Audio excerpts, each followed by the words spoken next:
আলাইকুম। এখন আমরা ঝর্ণার পাশে রান্না করব। মাছটাকে ভালোভাবে ধুয়ে নিই।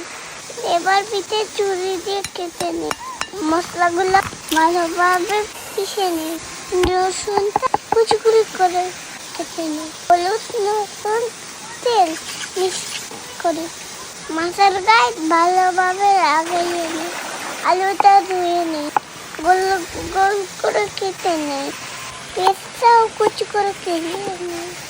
লেবুটা কেটে নিই। এবার পালাটা কেটে টমেটো গোল গোল কেটে নিই। বাটিতে নিয়ে নিই। ধনে পাতা কুচি করে কেটে নিই। এটা বাটিতে দেবো। আর একটা ধনে পাতা কেটে নিই। এখন বাটিতে দিয়ে নিই। পালং শাকটাও দিয়ে দিই। আলুগুলো বাটিতে সাজিয়ে নিই।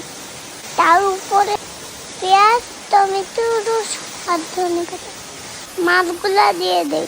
লেবুগুলো মাছের উপরে দিয়ে দিই। তার উপরে দেবো বাটা। জলের পেটা দিয়ে দেখে নিই। দূরে কতগুলো হরিণ দেখা যাচ্ছে। খাবার কিন্তু প্রায় হয়ে গেছে। এবার টেস্ট করার পালা। রুটি দিয়ে মাছটা খেয়ে দেখি কেমন হয়েছে।